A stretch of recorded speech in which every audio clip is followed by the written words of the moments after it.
할렐루야. 아멘. 제가 제 설교 동영상을 가끔씩 볼 때가 있는데요. 이제 잘 하고 있는지 보려고 봤는데 설교가 조금 길더라고요, 확실히.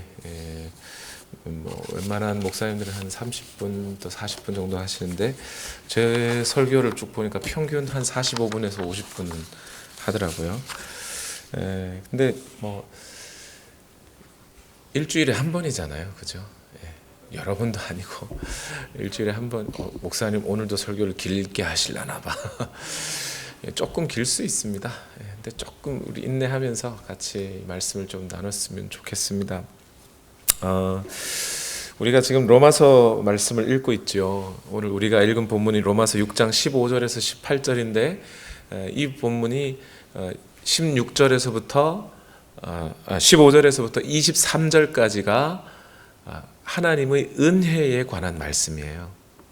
근데 이 은혜에 관한 말씀을 여러분과 이게 나눌 때 이 시간 먼저 제가 설명드릴 것이 한 가지가 있는데, 로마서 1장 15절에 보면 사도 바울이 편지를, 그러니까 로마서라고 하는 이 로마에 있는 성도들에게 편지를 쓰면서 자신의 그 편지 쓰는 목적을 이렇게 밝히고 있어요.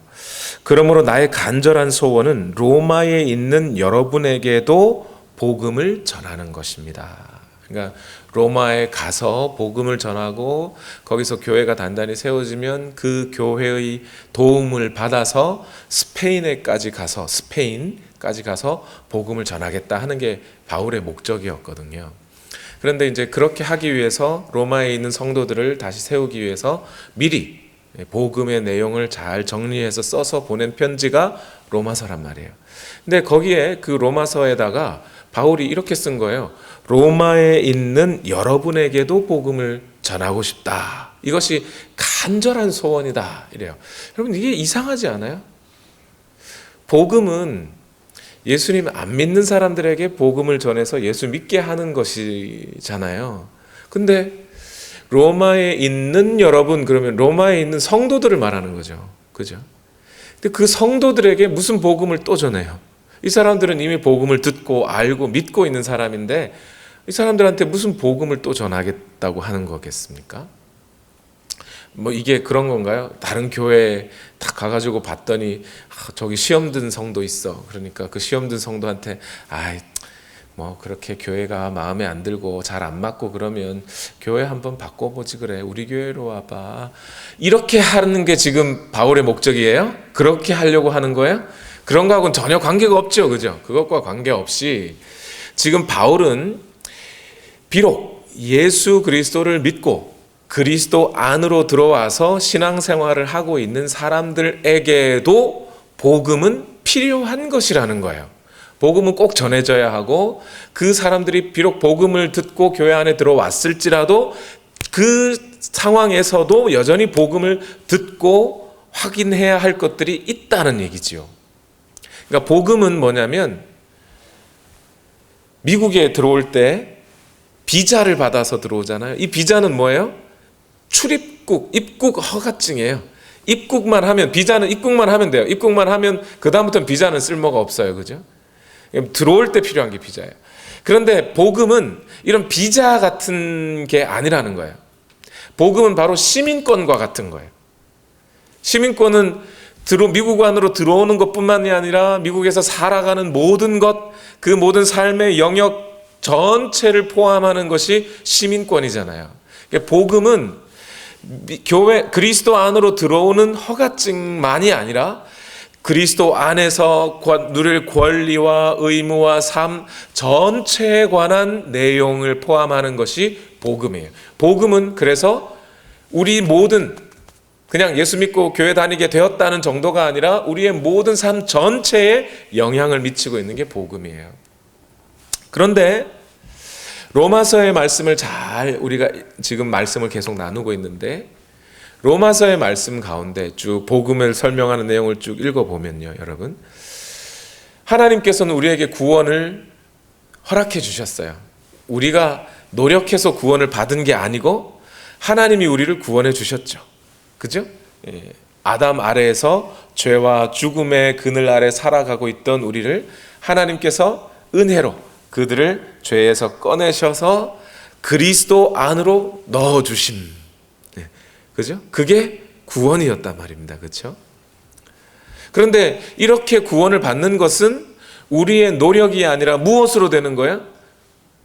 믿음으로 되는 것이에요. 그죠? 우리가 어떤 공로를 세워서 선행을 해서 그렇게 되는 게 아니라 오직 하나님의 은혜로, 여전히 우리가 죄 가운데 있고 죄를 행하고 있는데 오직 하나님의 은혜로 하나님께서 우리의 죄를 다 잊어버려 주시고, 그죠? 그리고 그 죄에 대한 대가도 예수 그리스도의 십자가의 죽으심으로, 그 아들을 죽이심으로 말미암아 우리 대신 죽이시고, 그래서 우리를 죄와 끊어 놓으시고, 그래서 우리가 그리스도 안에서 얻는 그 모든 복, 그죠?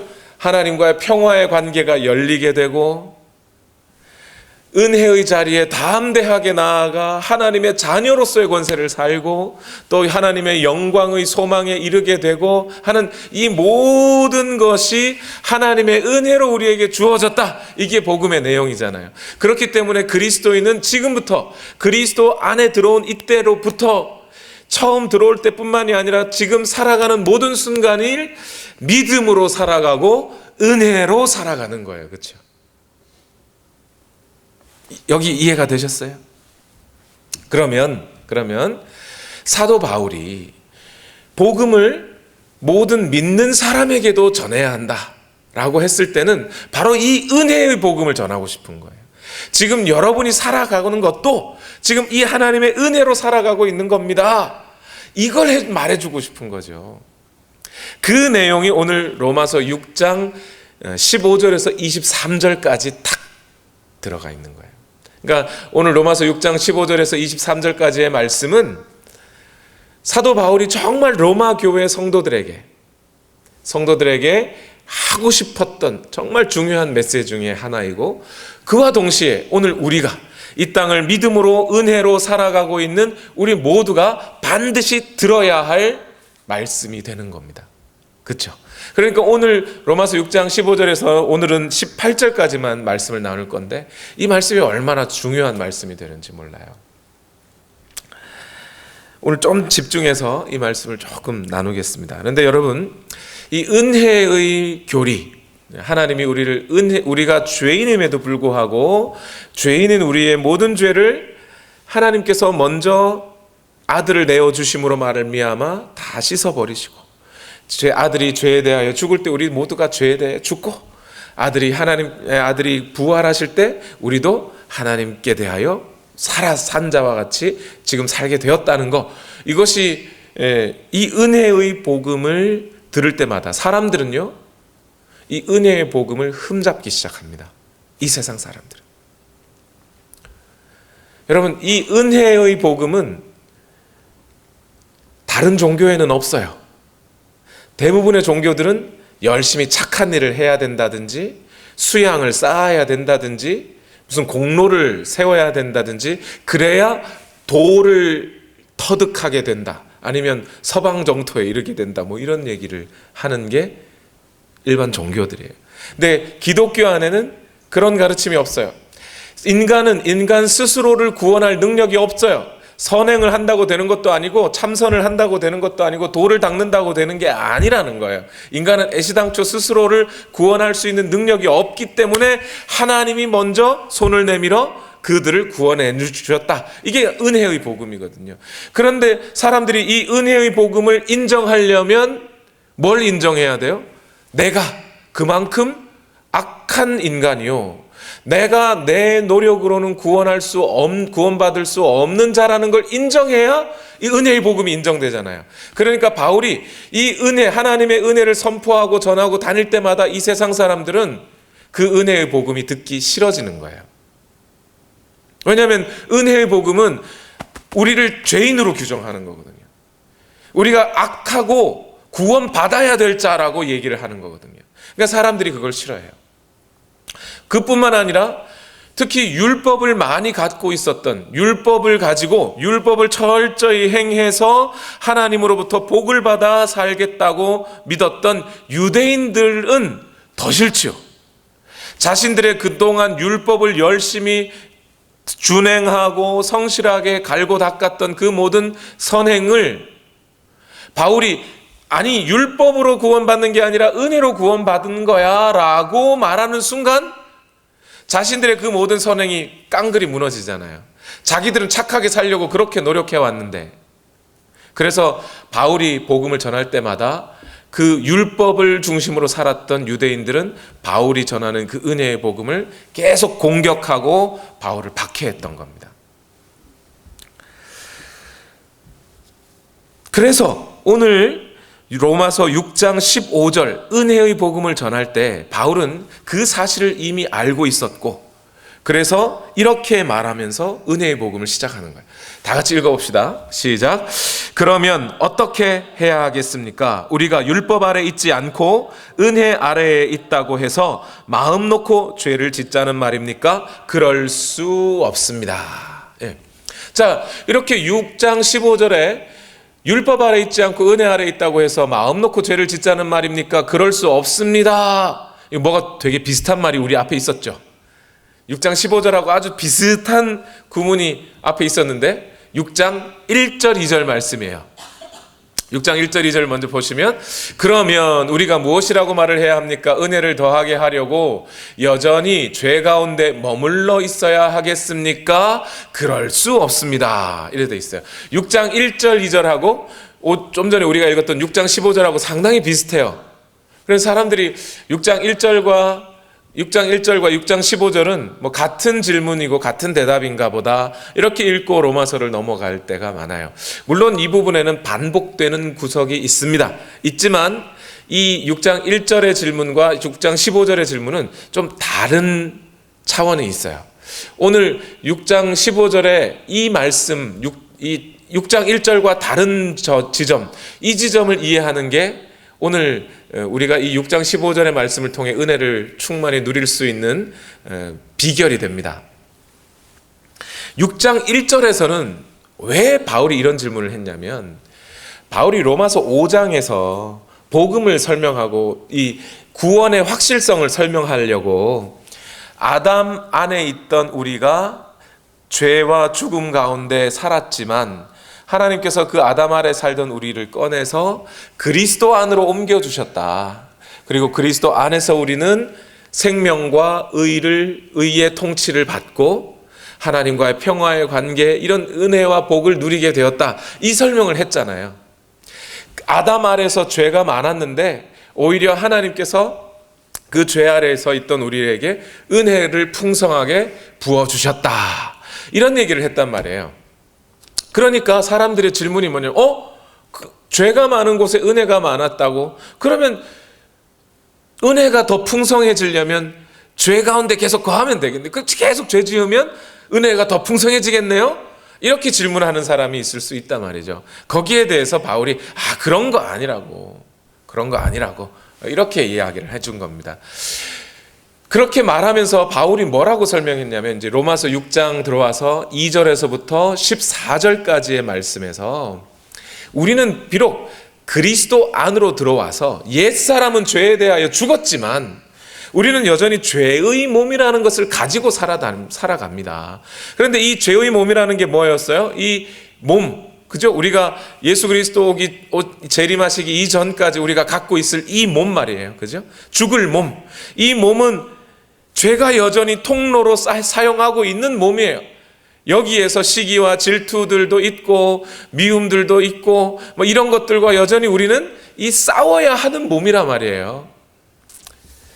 그런 몸을 입고 살아가고 있기 때문에 우리는 비록 예수 그리스도 안에 들어왔을지라도 이 죄들과 싸워서 죄가 우리 몸을 덮쳐버리지 않도록 계속해서 싸워내야 하는 것입니다. 이런 설명을 했단 말이에요, 바울이. 그러고 나니까 질문을 할 수 있는 거예요, 사람들이. 아니, 죄와 싸워야 된다고? 그러면, 바울 목사님, 죄와 싸운다는 것은 그러면 율법의 체계 아래서 싸우는 게 더 좋지 않습니까? 이런 질문이 있을 수 있어요. 자, 보세요. 로마서 6장 14절 읽어봅시다. 6장 14절. 15절에 이 질문 바로 앞에 있었던 6장 14절 시작. 여러분은 율법 아래 있지 않고 은혜 아래 있으므로 죄가 여러분을 다스릴 수 없을 것입니다. 이랬어요. 그죠? 율법 아래 있지 않고 은혜 아래 있으므로, 이 말이 율법 아래 은혜 아래, 이 말이 잘 이해가 안 되시는 분은 거기다가 체계라는 말을 집어넣으면 좀 더 이해되실 수 있어요. 우리는 율법의 체계 아래 있지 않고 은혜의 체계 아래 있으므로, 이런 뜻이에요. 율법의 체계 아래 있다는 말은 뭐냐면 율법이라는 것을 지키고 또 그렇게 지키면 하나님이 복 주고 상 주시고 구원해 주시고, 만약 율법을 안 지키면 또는 잘 못 지키면 벌 주고 심판하고 죽이신다. 그렇게 생각하는 그런 사고방식, 이걸 다 율법의 체계 아래 있다, 이렇게 얘기하는 거예요. 은혜의 체계 아래 있다는 건 뭐예요? 우리가 어떤 죄를 지었을지라도, 또 현재 지금 어떤 죄를 짓고 있을지라도, 앞으로 어떤 죄를 짓게 될지라도 그 모든 우리의 죄에 대한 대가를 하나님이 거저 다 갚아주셨고, 하나님의 아들 예수 그리스도의 죽으심을 통하여 우리는 더 이상 죄와 관계없는 자가 되도록, 인간이 뭐 한 일도 없는데 공짜로 그걸 다 해주셨다. 그렇게 믿고 살아가는 것을 은혜의 체계 아래 있다라고 말하는 거예요.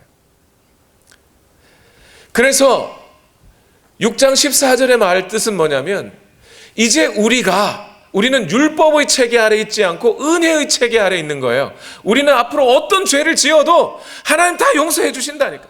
다 잊어버려 주셨다고요. 아니, 이미 도말하셨어요. 예수 그리스도께서 죽으실 때 우리의 모든 죄를 도말하셨어요. 그래서 우리는 더 이상 심판에 이르지 않습니다. 우리가 비록 이 세상을 살아가면서 죄와 싸울 때 죄에서 넘어지고 실패하고 좌절할 수 있을지 몰라도, 그래서 때로는 우리가 죄와 싸울 수 있도록 훈련을 받고 훈계를 듣고 꾸지람을 들어야 할 때가 있을지 몰라도, 그렇다 할지라도 그 죄에 대한 싸움에서 실패한 것이 꼭 우리를 지옥으로 끌고 가는 게 아니라는 말입니다.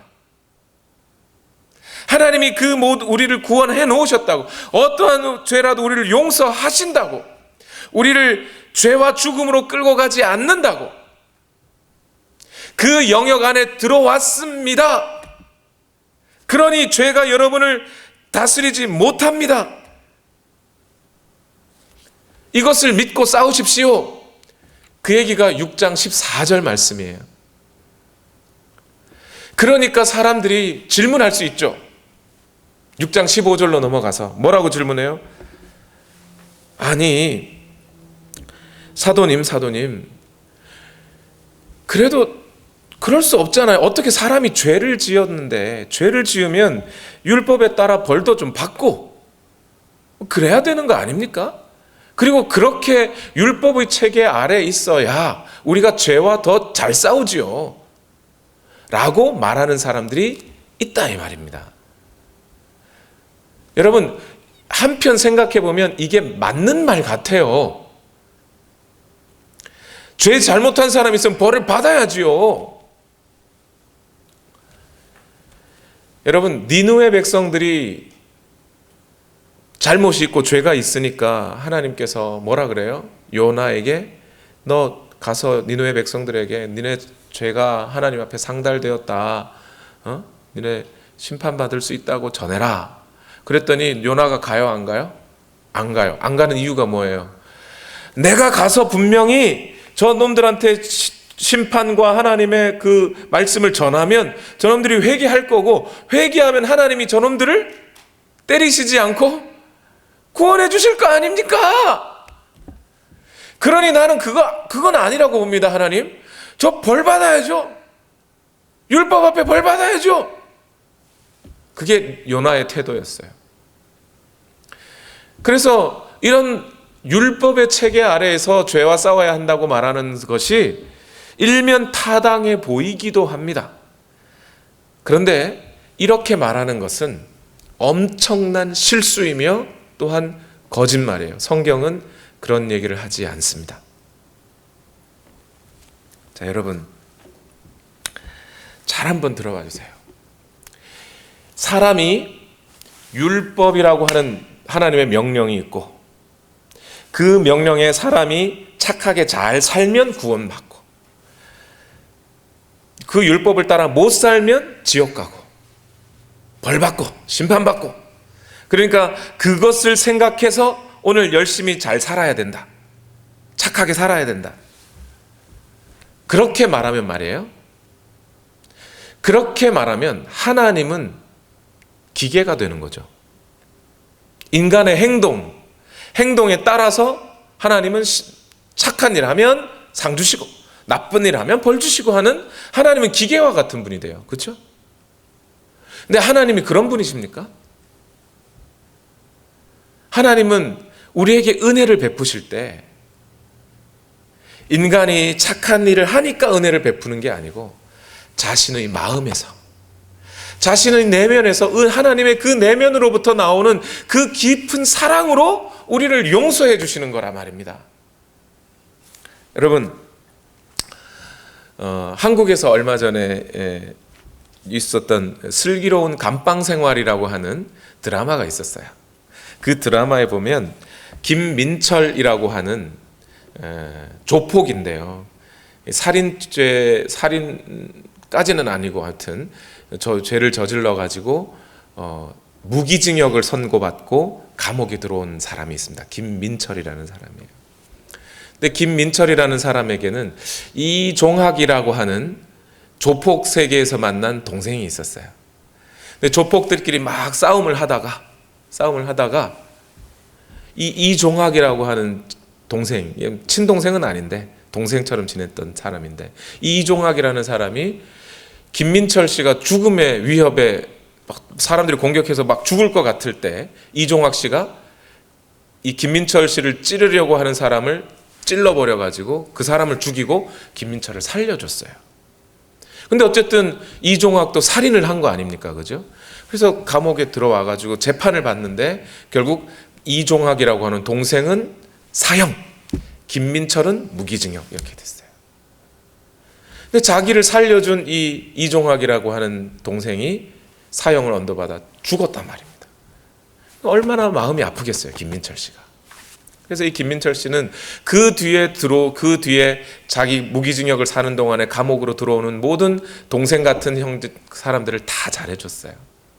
근데 어느 날 별명이 장발장이라고 하는 청년이 감옥에 들어왔는데, 왜 별명이 장발장이면 빵을 훔치다가 들어왔거든요. 이 장발장이 들어와가지고 빵 훔치다가 들어왔으니까 이 사람에 대해서 참 잘해줬습니다. 근데 하는 짓을 보니까 이종학이라고 하는 그 죽은 청년하고 너무 닮은 거예요. 그래서 이 사람한테 참 잘해줬어요. 좋은 권면도 해주고 뭐 하나 먹을 거 있으면 나눠 먹고 진짜 친동생처럼. 그리고 이 장발장은 김민철 씨를 아버지 그러면서 따랐어요. 그런데 이제 이 장발장이라는 사람이 가벼운 죄로 들어왔으니까 김민철 씨는 감옥에 있어도 장발장은 나갈 때가 됐겠죠. 이제 가석방이 돼서 나가는 게 다음 주인데 갑자기 그 감방에 불심 검문이 찾아온 거예요. 뭐 잘못된 불법적인 거, 칼이나 뭐 이런 거 갖고 있으면 안 되니까. 근데 다 괜찮았는데 이 장발장의 손에 시계가 차 있었어요. 근데 시계가 막 그 연예인 사진을 붙여놓은 좀 불법적인, 갖고 있으면 안 되는 시계였던 거예요. 이 간수들이 이 장발장을 붙잡아가지고 너 어떻게 만들었어? 막 이러면서 취조하다가 이 장발장이 그 얘기를 합니다. 이거 사실 이 시계가 내 게 아니고 김민철 씨 거예요. 아니, 그러면 이러면 됩니까? 김민철 씨가 그 장발장한테 얼마나 잘해줬는데요. 먹을 거 항상 나누고 같이 놀고 좋은 말씀 다 해주고 막 그랬단 말이에요. 그런데 자기가 갑자기 가석방 되기 직전에 위험에 처해버리니까 그 시계가 지 건데도 불구하고 김민철 씨 거라고 해서 김민철을 징벌방에 보내버리고 자기는 살아나려고 했던 거예요. 그 감방에 있던 다른 죄수들이 다 장발장을 너 그러면 안 돼, 너 그러면 안 된다고. 근데 결국 그 사실이 나중에 밝혀지면서 장발장은 이제 용서를 받아서 가석방을 원래대로 하게 되고, 김민철 씨도 징벌방에서 나오게 됐습니다. 그리고 가석방을 받은 장발장이 나가는 날 김민철 씨에게 물어봐요. 간수가 서운하지 않냐고. 장발장이 너 그렇게 감옥에 있는 동안 한참을 그렇게 잘해줬는데도 그 장발장이 너한테 그렇게 나쁜 짓 하고 가는 거 서운하지 않냐고. 그랬더니 이 김민철 씨가 뭐라 그러냐면, 서운할 게 뭐 있습니까? 내가 좋아서 용서해주고 좋아서 잘해준 건데 서운할 게 뭐 있습니까? 이래요. 여러분, 제가 말씀드리려고 하는 요지가 뭔지 아세요? 사람도 자기에게 죄 지은 사람을 용서해주고 그 사람의 죄를 잊어버려 줄 때 그 사람의 마음속에 있는 사랑의 마음으로 용서해주고 은혜를 베푸는 거예요. 사람도 그러한데 하물며 우리가 하나님으로부터 우리 죄를 용서받을 때 하나님은 우리 인간이 잘나서 용서해 주는 게 아니라 말입니다. 인간이 잘한 행동이 있어서 용서해 주는 게 아니라고요. 비록 우리가 여전히 죄인이고 하나님 앞에 배신자이고 하나님 앞에 잘못을 저지른 극악무도한 인간이지만 하나님은 우리에게 은혜를 베푸실 때 하나님 그 마음속에 있는 그 풍성한 사랑으로 우리를 용서해 주신 것이라 말이에요. 그러니 오늘 우리가 율법을 잘 지켜야 구원받고 율법 잘못 지키면 벌받고 지옥 갈지 모른다라고 말하는 이것은, 이렇게 말하는 것은 하나님의 인격을 무시한 얘기예요. 하나님이 그런 은혜 베푸시는 하나님이라는 사실을 무시하는 거짓말과 같은 말들이에요. 그런 말들은 하나님을 모르는 거예요. 하나님이 베푸신 은혜가 뭔지도 모르고 하는 사람들의 말이에요. 하나님은 우리에게 우리 죄를 용서하실 때 그냥 무마해버리고 없는 걸로 쳐, 이런 게 아니에요. 하나님은 우리에게 은혜를 베푸실 때 죄인인 우리를 구원하실 때 하나님의 아들 독생자 예수 그리스도를 십자가에 달려 죽으시게 하실 만큼 그 값을 하나님이 치르셨기 때문에 우리가 죄 용서함을 받은 거잖아요. 그러니 우리 편에서는 그것이 공짜로 받는 구원일지 몰라도 하나님은 우리 대신 그것을 다 치르셨단 말이에요. 그것을 알고 있는 사람이, 그 은혜를 받은 사람이 이제 죄를 더 짓고자 하겠습니까? 아니면 나는 죄를 지을 수 없어 이러겠습니까? 진짜 하나님의 은혜를 받은 사람이라면 율법이 있어야 죄를 안 짓지라고 말하지 않아요. 율법 없어도 하나님의 은혜 때문에, 하나님의 은혜에 감사해서 하나님을 실망시켜 드릴 수 없기에 죄를 지을 수 없는 자가 되는 거예요. 제가 미국에 온 지 얼마 되지 않았을 때였어요. 제가 미국의 교통법규가 익숙하지 않았을 때. 그러니까 한국에서는요, 고속도로마다 거의 구간에 하나씩 이 CCTV가 달려 있어가지고 속도 측정기가 달려 있어요. 그래서 100km 이상 오버해서 달리면 사진을 바로 찍히고 벌금 딱지가 날아와요. 고지서가 날아와요. 근데 미국에 와보니까 그 카메라가 없어요. 고속도로에. 그러니까 65마일 존이라도 한 70마일, 75마일 달려도 특별히 경찰한테만 안 잡히면 얼마든지 쌩쌩하게 달리게 되더라고요. 근데 주일이 됐는데 아침 일찍 한 8시 반까지 출근하는 시간이었는데 집에서 출근해서 교회 출발해서 교회까지 가는데 보니까 시간이 좀 모자라요. 빠듯할 것 같아요. 그래서 제가 65마일 존이었는데 거길 75마일로 달리고 있었어요. 한 4차선 대로니까 쌩쌩 달려도 주일 아침에 차도 없겠다. 한 75마일을 샥 해서 커브를 쫙 도는데 바로 저쪽에서 경찰이 제 차를 향해서 스피드건을 빡 쏘고 있는 걸 본 거예요.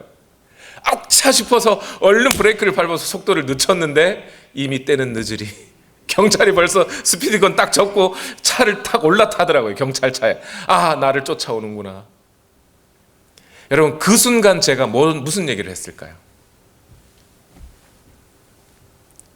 순간 제 옆에 타고 있던 와이프한테, 아내에게, 여보 미안해. 이 말이 먼저 나오더라고요. 제가 미국의 교통법규 체계를 어긴 것이 제가 마음 아픈 게 아니고, 그것 때문에 벌금을 내면 제 아내의 마음이 아플 것이기 때문에 그게 미안한 마음이 들더라 말입니다. 여러분, 우리가 하나님의 은혜를 받은 자들이라면 율법을 어기는 것이 미안한 게 아니에요. 그 율법을 어긴 것이 때문에 내가 율법 잘 지키고 살아야지가 아니라 내게 은혜 베푸신 하나님의 마음을 아프게 할까, 그게 싫어서 그럴 수 없기에 죄 짓지 않게 되는 사람이 되는 거예요. 그게 은혜 받은 자, 은혜의 체계 아래에 있는 자가 죄를 지을 수 없는 이유가 되는 겁니다. 그래서 로마서 6장 16절로 넘어가면 사도 바울이 이 이야기를 하고 있어요. 우리가 받은 구원이 이게 뭐냐 도대체? 어떤 은혜로 구원을 받았다는 게 이게 어떤 원리로 작용하고 있는 거냐, 이 말을 해요. 로마서 6장 16절 다 같이 읽어봅시다. 시작. 여러분이 아무에게나 자기를 종으로 내맡겨서 복종하게 하면 여러분은 여러분이 복종하는 그 사람의 종이 되는 것임을 알지 못합니까? 여러분은 죄의 종이 되어 죽음에 이르거나 아니면 순종의 종이 되어 의에 이르거나 하는 것입니다. 이렇게 돼 있어요. 이 16절을 잘 읽어보면 사람들이 순종의 종이 되어, 그러니까 자기를 누군가에 맡기면 순종의 종이 되어 의에 이르거나 뭐 이렇게 쓰여 있으니까 순종해야 의에 이르는 거구나, 행위가 좋아야 의롭다고 인정받는 거구나, 이렇게 이해하시는 분들이 간혹 있으셔요. 근데 여러분, 여기 이 16절 말씀은 그런 말씀이 아니에요. 여러분, 지금까지 사도 바울이 믿음에 의한 구원, 은혜에 의한 구원을 설명해 놓고 16절에 와가지고 갑자기 순종해야 의에 이른다, 이런 얘기를 하겠습니까? 그 말이 안 되죠. 그리고 정말 순종해야 의에 이른다, 뭐 구원을 받는다라고 얘기할 것 같으면 차라리 순종의 종이 되어 영생에 이르거나 이렇게 썼어야겠죠. 지금 바울은 그런 얘기를 쓰지 않지요? 그렇게 하지 않고 죄의 종이 되어 죽음에 이르거나 아니면 순종의 종이 되어 의에 이르거나 이렇게 쓰여져 있어요. 이게 무슨 얘기냐면요, 여러분. 지금 바울은 로마 교회에 있는 성도들에게 노예라고 하는 그 제도를 가지고 우리가 은혜로 구원받은 것에 대한 효과가 어떤 것인지를 설명해 주고 있는 거예요. 로마 교회, 로마서 16장에 보면 로마 교회 성도들에게 문안한 인사 내용이 나오거든요. 그걸 쭉 이렇게 살펴보면 아마도 로마 교회 안에는 한 절반 정도, 아니면 절반 조금 더 넘는 수의 사람들이 대부분 노예였거나 노예로 살고 있는 사람들이 대부분이었던 것 같아요. 그러니까 로마 사회 안에는 노예 제도라는 것이 있었단 말입니다. 그래서 노예라고 하는 것을 설명해 주는 거예요. 노예라는 것으로. 그때는 꼭 사람이 전쟁이나 빚이 있어가지고 노예가 되는 게 아니라 스스로 자원해서 누군가의 노예로 사는 사람들도 있었다고 그래요. 그러니까 지금 바울이 노예라는 말을 설명해 주면 사람들이 금세 이해하는 거예요. 노예가 된다는 것, 내가 인간 존재라는 것이 노예라는 겁니다. 노예가 돼서 이 사람의 종이 되거나 또는 저 사람의 종이 되거나, 이 사람의 종이 되면 이 사람의 명령에 따라 살게 되고, 저 사람의 종이 되면 저 사람의 명령에 따라 살게 되는 것, 그것이 노예 삶이잖아요. 그러니까 인간의 삶이, 인간이란 이 노예처럼 우리는 항상 우리의 주인이 된 적이 없다는 겁니다. 늘 누군가를 섬기며 살아가게 돼 있다는 거예요. 이것을 좀 더 우리가 쉽게 얘기하면 주는 토기장이 나는 진흙, 그죠? 귀 있을 그릇과 천 있을 그릇을 하나님이 토기장이가 나누신, 이렇게 설명하는 구절 기억나시죠? 사람은 그릇이라는 거예요. 간장을 담든지 김치를 담든지, 간장 담으면 간장 그릇이 되는 거고 김치 담으면 김치 그릇이 돼요. 그리고 냄새를 맡아보면 이거 간장 담았던 거구나, 이거 김치 담았던 거나 냄새가 거기 그릇에 배어가지고 알듯이, 사람이란 사람이란 다 노예라는 거예요. 주인을 섬기고 주인의 다 통치를 받는 노예. 그런데 이 세상에는 주인이 될 것이 딱 둘밖에 없어요. 이 세상에는 죄와 그 죄의 세력이 주인이 되든지 아니면 하나님이 주인이 되든지 둘 중에 하나. 예수님도 그러잖아요. 재물과 하나님을 겸하여 섬길 수 없느니라. 그죠? 주인은 하나예요. 그러니까 어떤 사람들은 죄를 주인으로 섬겨서 그 죄가 시키는 대로 뭐 하겠어요? 죄 또는 죄의 세력 마귀가 주인이 되어서 그 죄의 세력이 시키는 대로 살면 그 사람은 뭐 하고 살겠어요? 죄 짓고 살겠죠. 그 죄 짓고 사는 자는 끝내 죽음에 이르게 될 것이고, 하나님을 주인으로 모시고 그리스도를 주인으로 모시고 사는 자는 하나님이 시키는 대로 하는 순종의 종이 될 것이고, 그렇게 순종하며 살면 의에 이를 것이다 라는 겁니다. 이 두 개밖에는 없다 이 얘기예요. 그렇게 딱 내놓고 여러분들은 지금 누구의 종이냐 이걸 묻는 겁니다. 그래서 지금 죄라는 것은 여기서 지금 죄의 종과 순종의 종을 얘기했잖아요. 그러니까 지금 바울이 하는 얘기는 죄 짓는 자이냐 순종하는 자이냐 이걸 묻고 있어요. 즉 지금 사도 바울의 16절의 말씀을 조금 더 알기 쉽게 말씀을 드리면, 오늘 우리가 그리스도 안으로 들어와 하나님을 주인으로 모시고 그리스도를 주인으로 모시고 살아가는 사람들이라면 우리는 반드시 순종하는 자로 바뀌어 있다는 얘기예요.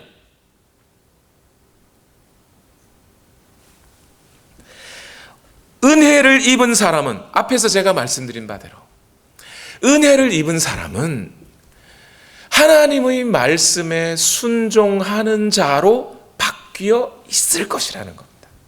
만약 그렇지 않다면 우리는 아직 그리스도가 주인이 된 자가 아닐 것이라고 얘기하는 거예요. 죄가 주인이든지 그리스도가 주인이든지.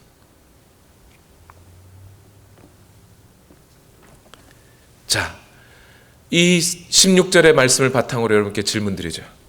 여러분 안에 이런 변화가 있습니까? 우리가 그리스도 안에 들어와서 살아가는 동안 하나님의 뜻대로 살고 싶고 순종하면서 살고 싶은 그러한 우리 삶의 변화들이 있느냐 이 말이에요. 없으면 우리는 그리스도의 종이 아니라 죄의 종일 거라는 겁니다. 자, 여기서 이렇게 질문을 드리면 대부분 성도님들이 매우 자신 없어해요. 예수 믿고 살아온 지가 벌써 십수년, 수십 년이 됐는데 나 자신의 내면을 들여다보면 뭐 거룩한 것 별로 없고, 안 믿는 사람들 화내는 거 나도 똑같이 화내고 살고, 그 사람들이 죄 짓고 사는 거 나도 똑같이 죄 짓고 살고, 그 사람들이 욕구하는 거 나도 똑같이 욕구하는 것 같고, 뭐 내 안에서 뭔가 아주 거룩하고 성스럽고 기발하고 획기적인 어떤 변화들이 잘 안 보인단 말이에요. 그러니까 야, 내가 진짜 변화받은 거 맞아? 내가 뭐 진짜 안 믿는 사람하고는 별반 다를 거 없는 것 같아. 요즘 청년들 뭐 포르노그래피 한 번도 안 본 청년들 없다면서요. 그 청년들도 포르노그래피 보고 나면 아유, 내가 이런 거 보고 살면 안 되는데 생각해요. 근데 그리스도인들 청년들도 그런단 말이죠. 그러니까 뭐 별거 다를 것도 없는 것 같아요. 자, 여기서 제가 한 가지 중요한 말씀을 드릴게요.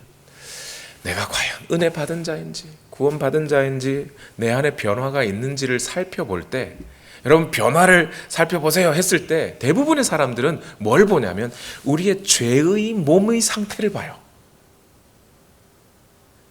근데 여러분, 그러니까 뭐냐면 우리의 생각, 상상 또는 말하는 습관, 그죠? 이런 걸 자꾸 돌아보면서 나는 변화가 없네 이렇게 생각한단 말이에요. 근데 분명히 앞에서 뭐라 그랬어요? 로마서 6장 중반에 우리는 죄의 몸을 갖고 있어서 이 몸에 죄가 통로로 역사하다 보니 우리는 그 죄의 몸 가운데서 죄가 우리를 죄의 몸을 덮치지 않도록 싸우라 그랬잖아요. 몸은 분명히 죄의 통로로 사용되고 있는 거예요. 그걸 자꾸 봐봐야 거기에 선한 것이 뭐 특별히 들어있을 리가 없어요. 거기는 전쟁터지. 그죠? 이게 무슨 얘기냐면 여러분, 하나님이 천지를 창조하신 것을 믿으십니까? 믿으시죠? 네. 저 아름다운 하늘과 산과 바다와 들과 그 속에 있는 모든 동물들과 아름다운 식물들과 꽃을 피고 열매를 맺는 이 모든 사시사철, 그 모두를 하나님이 지으신 걸 믿으십니까? 네, 아멘. 그러면 바퀴벌레를 지으셨음을 믿으십니까? 바퀴벌레 또 지었나? 아니 그 징그러운 걸, 그 더러운 걸, 그 혐오스러운 거를 하나님이 지으셨다고? 이렇게 생각되죠, 그죠? 왜 그렇겠어요? 우리가 이 세상을 바라보는 아름답고 추함의 기준조차도 우리는 어떻게 되어 있다는 거예요? 삐뚤어져 있다는 거예요. 그러니까 바퀴벌레는 추하게 보여요, 우리는. 뱀은 아주 사악하게 보이는 거예요. 하나님이 지으셨음에도. 그죠? 그럼 우리의 삐뚤어진 센스, 그 감각을 가지고 우리 안에 죄의 통로로 역사하는 우리의 몸 안에 있는 그런 어떤 정서나 감정이나 느낌이나 생각이나 성향이나 이런 걸 아무리 들여다봐야 거기에 선한 것이 별로 보여요? 안 보여요? 안 보입니다. 그런 걸 봐가면서 무슨 거기서 내가 선한 변화가 없네, 그러니까 괜히 좌절하고 나는 나쁜 놈이야, 그러지 마시라 말입니다. 제 얘기는 우리 안에서 일어난 변화, 그 변화가 어떤 것인지를 알아보려면요, 여러분 하나님이 천지 창조하실 때 여러분 보셨어요? 안 보셨죠? 안 봤음에도 우리는 믿잖아요. 즉 믿음의 눈으로 봐야 돼요.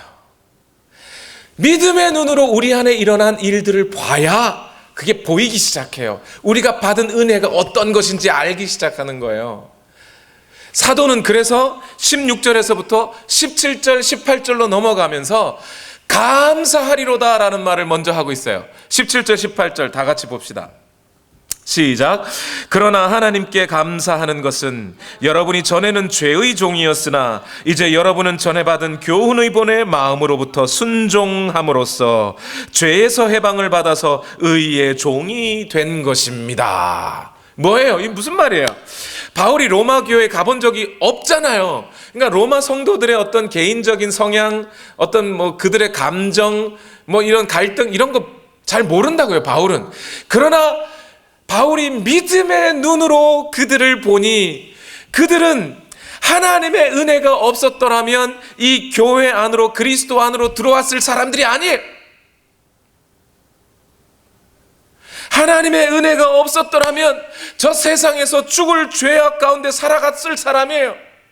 그런데 그 사람들이 지금 전에 받은 교훈, 사도들의 말씀을 전에 받은 예수 그리스도의 십자가와 그 은혜와 보혈의 공로, 그 예수 그리스도의 은혜의 말씀을 듣고 그